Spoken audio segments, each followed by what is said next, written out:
FM News Talk 97.1. On-demand audio.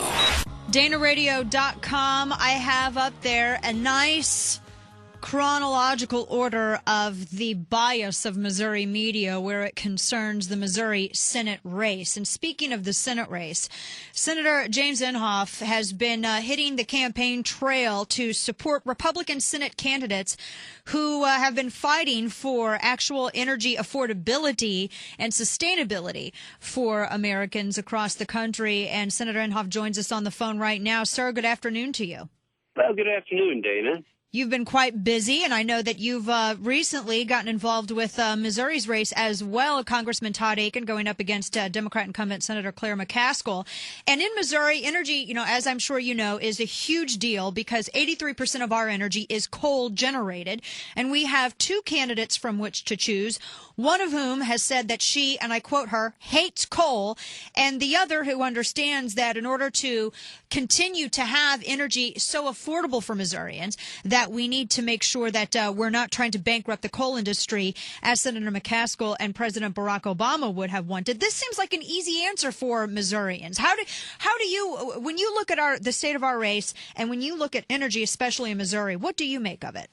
Well, Dana, you're really asking the right person because in the Senate, I'm the ranking member on the committee called Environment and Public Works that has the jurisdiction over all these energy issues. In fact, when Republicans were a majority, I was the chairman of that committee. Mm-hmm. Now, my interest is, when I look and I think, how in the world do we in the United States allow the President of the United States, Barack Obama, to have this relentless war on fossil fuels?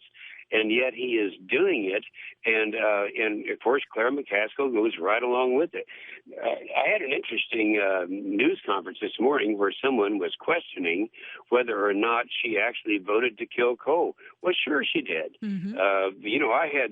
There's a thing, I know you're not that far in the weeds, and there's no reason to get in it, but a CRA is something that is set up so that elected members can stop the bureaucrats from doing things that are not in the best interest of the country.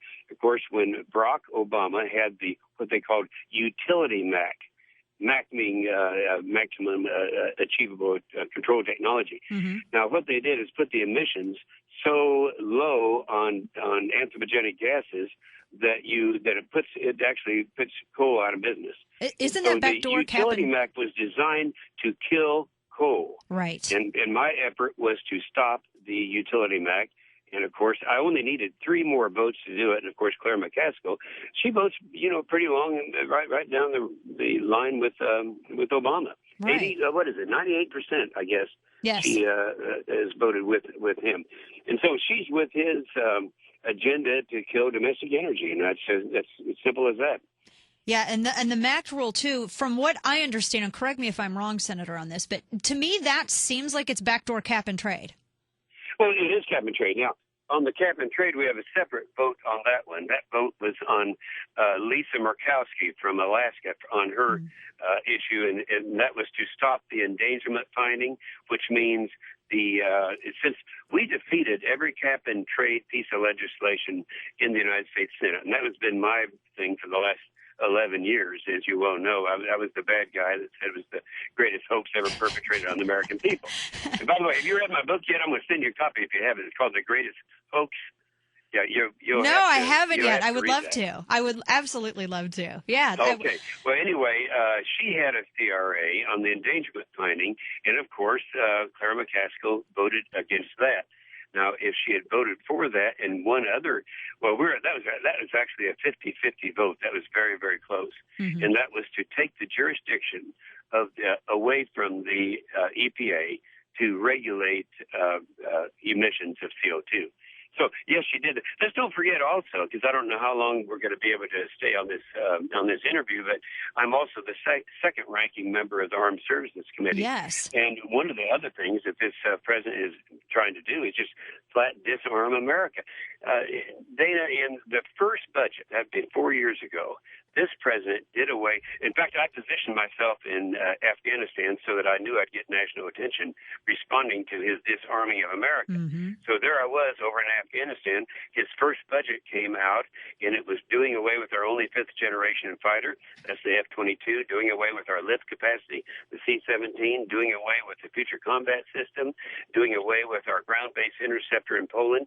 And all of that was just in one budget. And, of course, Clara McCaskill is on the Armed Services Committee, and she supported the president in his effort. And I'm sure you have it on tape here that she was supporting his budgets. Oh, yes, absolutely. Well, she's essentially a rubber stamp for this president.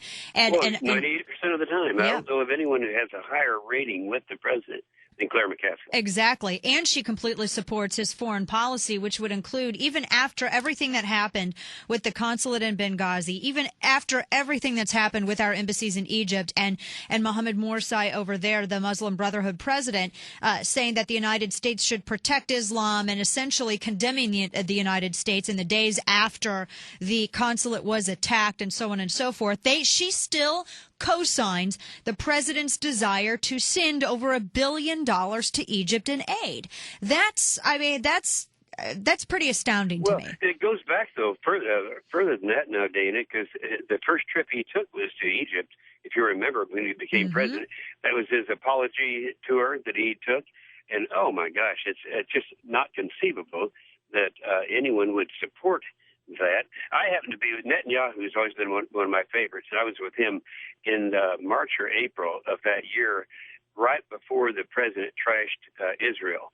And this is something I never thought I would see. I mean, every president since independence of Israel in 1948 has been supportive of Israel, our only consistent friend there. And to be trashed by the president, and then to be, I don't want to be unfair to Clara McCaskill, but she just, is just too strong a supporter to Obama, and she's made it very clear. And of course, the big issue there, you're talking about Benghazi. I mean, there's four things. People need to get that in the right perspective. First of all, they knew. I mean, when I say they, I'm talking about Hillary and Obama, knew that the video had nothing to do with this well-orchestrated attack. And of course, it happened. I mean, they had all the warning in the world. They had in June, the attack in June, the attack last April. They had the British embassy leaving.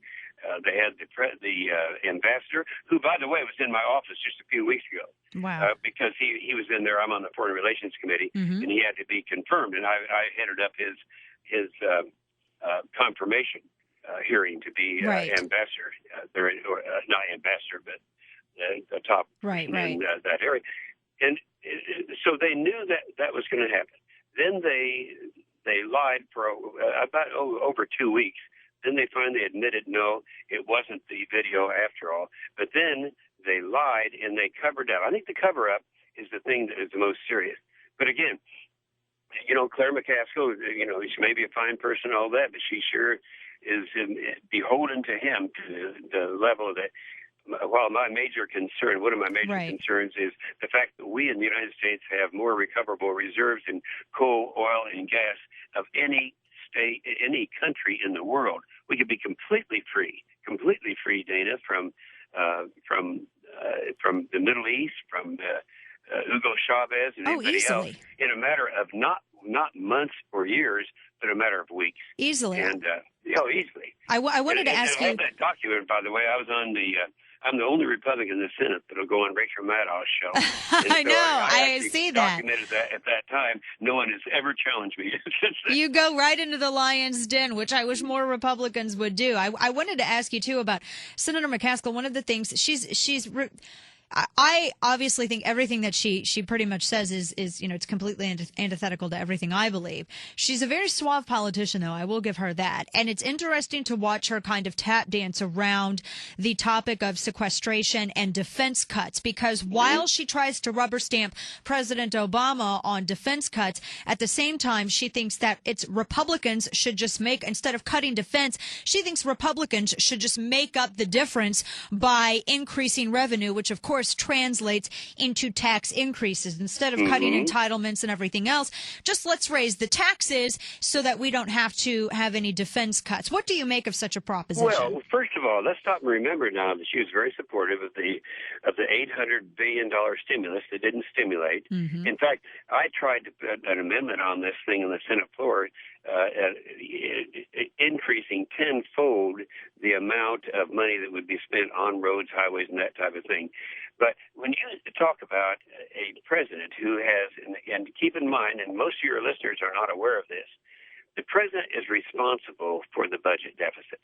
The Senate hasn't passed a budget since the president's been in office. The House has, but the Senate's killed it. So it's the president, 100% the president. He's given us $5.3 trillion of deficit in 4 years, and he keeps saying the same thing, oh, I inherited this mess. Anyway, that's how serious the thing is. So when she says, when Claire McCaskill says we need to have more revenue to spend, you don't need more revenue. You need to, I often say, I'm very proud because I've been ranked as the most conservative member of the United States Senate more than anybody else. But I always say that I'm a big spender in 2 areas. 1, national defense, and 2, infrastructure. That's what we're supposed to be doing here, Dana, and not all this social engineering. And, of course, Claire McCaskill goes right along with the social engineering of Barack Obama. Exactly. Last quick question for you, Senator, and I appreciate your time with us today. One of the things that Senator McCaskill has also said is that, they have passed a budget in the Senate. She thinks that voting on a continuing resolution is equal to passing a budget. What say you in response? Well, it's not a budget.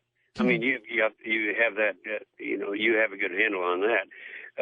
Anytime they want to get to the next session and keep moving so that we can actually move from one session to another, they have to have something. It can be a continuing resolution. It can be any number of things. But the bottom line is we haven't done a budget. We should be doing a budget. That's what we are supposed to be doing for a living up there. But when you do what we have done, you got to keep in mind that the president has passed budgets.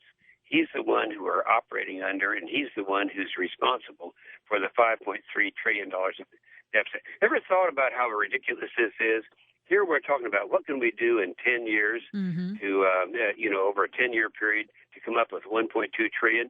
Well, wait a minute. This guy was responsible for $5.3 trillion of deficits in 4 years. Now, if any of your listeners want to follow up on this or challenge anything I'm saying, look up inhofe.senate.gov, and you'll find all these things documented. One thing I've learned a long time ago, and Todd Akin learned the same thing. When you are a conservative, you've got to be documented. Now, she can shoot from the hip all she wants, and Democrats, liberals don't have to be documented. Conservatives do. And by the way, I'm here in St. Louis, Missouri today to beg the people of Missouri to vote for Todd Akin to replace Claire McCaskill. I'll make it very, very clear why I'm here today.